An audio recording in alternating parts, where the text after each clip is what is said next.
kita yang sakit, kita sama-sama mendoakan supaya diberi kesehatan oleh Allah. Kemudian yang selanjutnya Sariana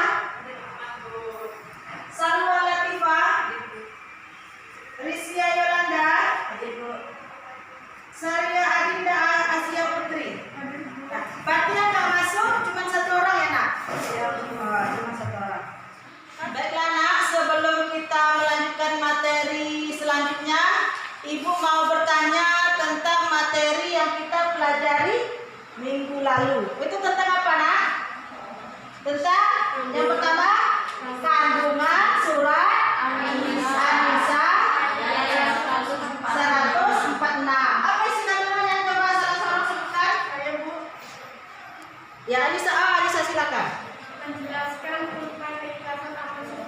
Menjelaskan keikhlasan tentang amal seseorang. Yang kedua kandungan surat apa lagi?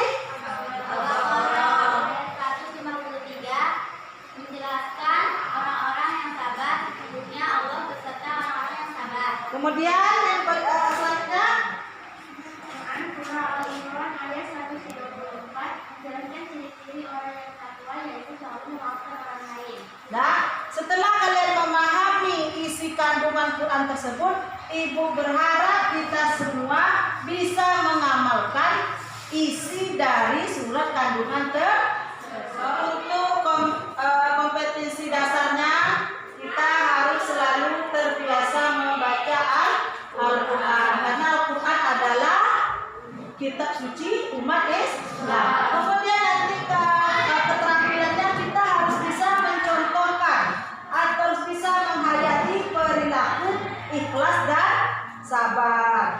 Ikhlas, sabar dan pemaaf.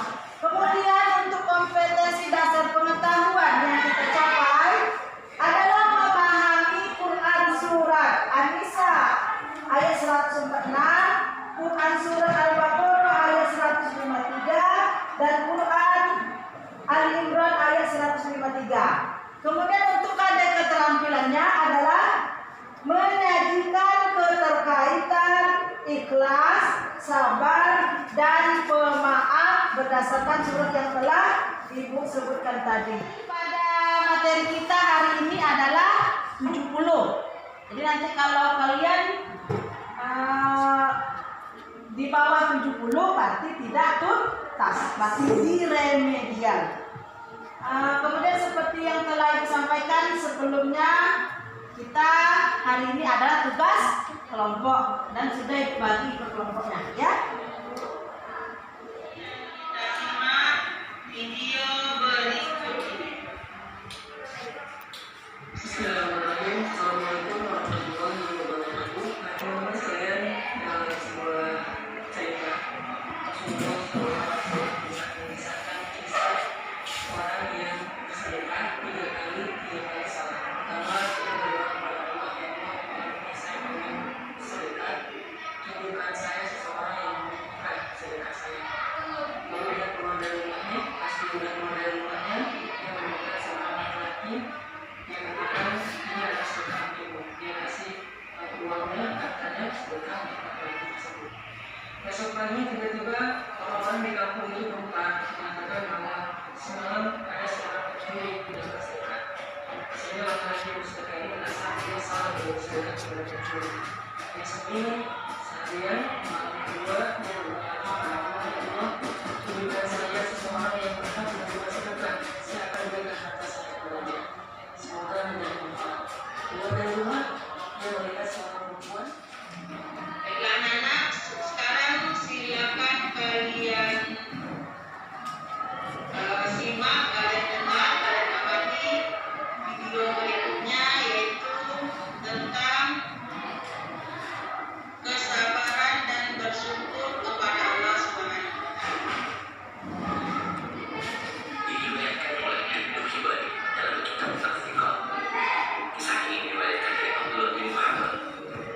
Dia mengatakan, suatu hari aku pernah berada di Baiklah anak-anak, setelah kalian menonton video tadi, Ibu sudah membagikan bahwa kelompok 1 membahas video 1 ya. Silakan diskusikan kelompoknya. Ini LKPD-nya.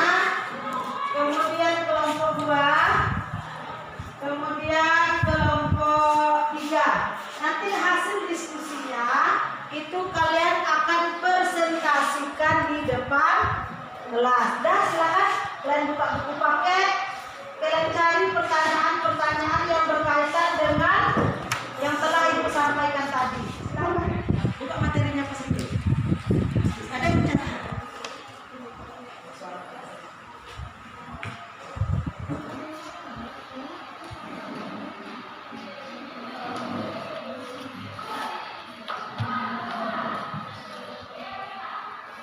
Ya.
Bagaimana anak-anak, sudah selesai?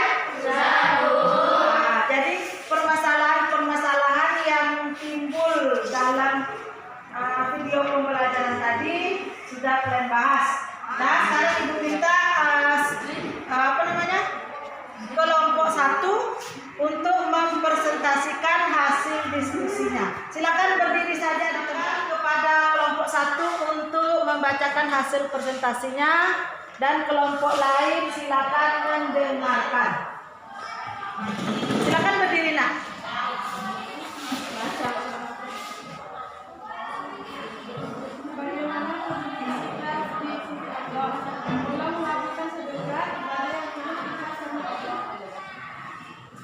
Pertanyaan yang kedua, apa manfaat sedekah bagi ikhlas penerimanya? Sedekah atau amal yang dikerjakan ikhlas semata-mata karena Allah dapat mengubah perilaku seseorang. Contohnya, 1. Seseorang pencuri bisa berhenti mencari ikan mencuri karena sedekah dan ikhlas dari orang yang memberikannya. 2. Seorang perempuan berzina juga berhenti bertobat kepada Allah karena Allah juga. 3. Seorang kaya yang pelit bisa kemaluan juga karena niat yang Silakan beri aplaus untuk presentasi kelompok 1. Kita lanjutkan kelompok 2. Silakan, apa masalah yang terdapat pada video yang telah ditayangkan tadi?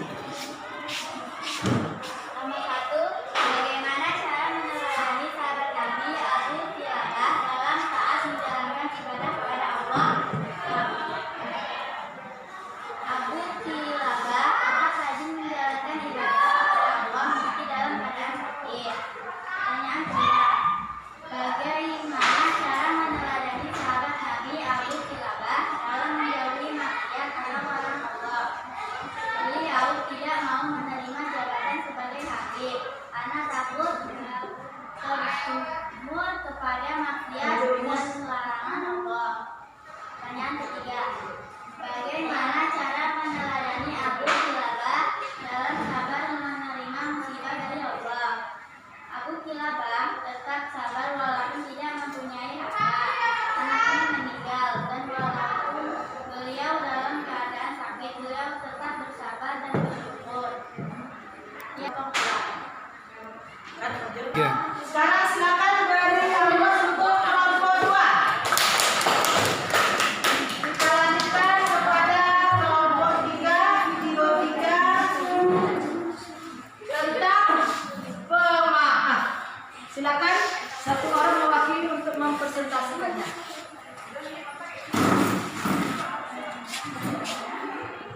Saya akan membacakan hasil presentasi kelompok 3. Untuk orang yang tidak memaafkan orang yang meminta maaf adalah orang yang belum bisa memaafkan orang lain, berarti dia belum bisa mengikuti hukuman adil Allah SWT. Pertanyaan kedua, apa perintah Nabi tentang memaafkan kesalahan orang lain? Rasulullah SAW mengajukan kepada kita untuk saling memaafkan dan meminta maaf. Rasulullah bersabda yang artinya, sambungan tali silaturahmi kepada orang yang telah memutuskan dan memaafkanlah orang-orang yang telah menzaliminya. Hadis riwayat Baihaqi. Sekian dari saya. Terima kasih.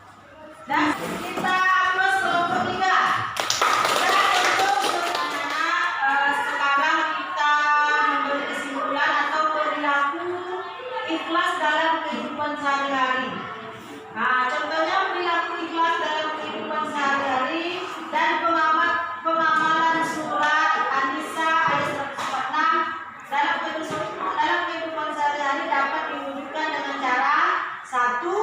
Gemar melakukan perbuatan terpuji dan tidak dipamerkan kepada orang lain. Kemudian yang kedua, ikhlas dalam beribadah semata-mata karena Allah Subhanahu wa taala. Yang ketiga, tidak mengharapkan pujian atau sanjungan dari orang lain. Yang keempat, selalu berhati-hati dalam bertindak atau berperilaku. Itu perilaku ikhlas dalam kehidupan sehari-hari. Kemudian silakan kalian buka selanjutnya, yaitu sabar. Nah, sabar itu ada 3 contohnya. Yang pertama, sabar dalam menjalankan perintah Allah. Ketika mendengar azan, segera menuju ke masjid untuk melaksanakan sholat berjamaah. Itu salah satu contohnya. Dan masih banyak contoh sabar yang lain. Sabar dalam menuntut ilmu, sabar dalam menahan emosi, semuanya. Nah, kemudian ini contohnya saja ya, Nak. Kemudian yang kedua, ketika bel berbunyi segera masuk kelas untuk mengikuti pelajaran. Itu sabar dalam menjalankan perintah. Kemudian saat orang tua memanggil segera menghadap dan menemuinya agar tidak mengecewakannya. Kemudian sabar yang kedua, sabar dalam menjauhi maksiat atau meninggalkan larangan Allah. Contohnya apa? Coba satu. Yang kelompok 1. Yang kedua, silakan kelompok 2. Saat diajak tawuran, segera menolak dan menjauhi teman-teman yang mengajaknya. Kelompok 1. Tidak cepat marah dan main hakim. Itu contoh sabar dalam menjauhi maksiat. Kemudian contoh perilaku yang ketiga, sabar dalam menerima dan menghadapi musibah. Contohnya yang pertama, coba kita bisa bacakan sama-sama. Ketika terkena musibah sakit, tidak putus asa untuk berusaha mencari obatnya. yang kedua, Ketika terkena musibah, tidak mengeluh dan tidak menyalahkan Allah dan orang lain. itu adalah contoh perilaku sabar dalam kehidupan sehari-hari. Materi yang ketiga, perilaku pemaaf dalam kehidupan sehari-hari. Contohnya memberi maaf dengan ikhlas kepada orang yang meminta maaf atas kesalahan yang diperbuat. Yang ketiga, tidak memendam rasa benci dan perasaan dendam kepada orang. Kesimpulan pembelajaran kita pada hari ini yaitu ikhlas adalah perbuatan yang kita lakukan semata-mata karena Allah Subhanahu wa taala. Yang kedua, sabar adalah perilaku menahan dan mengendalikan emosi. Jika emosi tidak terkendali, bisa menjerumuskan kita kepada kesengsaraan. Yang ketiga, pemaaf adalah memberi maaf kepada orang yang telah menyakiti dan menzalimi kita. Nah, mudah-mudahan dengan pembelajaran yang kita lakukan lakukan pada hari ini bisa merubah sikap kita menjalankan apa yang sudah kita pelajari. Ibu berharap kalian tetap melaksanakan sholat, membaca Al-Quran, hormat kepada orang tua dan guru, dan menyayangi teman. Kata materi ini adalah materi terakhir. Mudah-mudahan setelah ini kita ujian, kalian bisa menjawab nanti soal-soal ujian dan perilaku kalian bisa berubah. Amin ya rabbal alamin. Baiklah, untuk menutup kegiatan kita pada hari ini, sebelum kita tutup, 2 kali tepuk pramuka.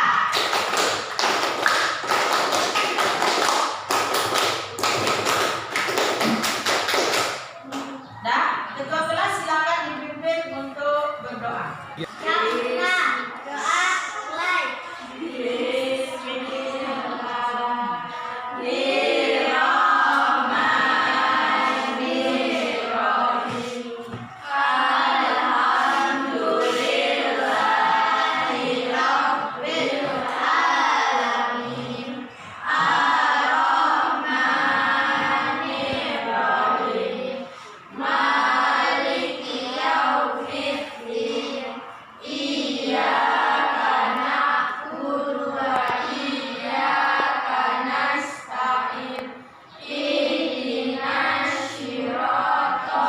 Mustaqim.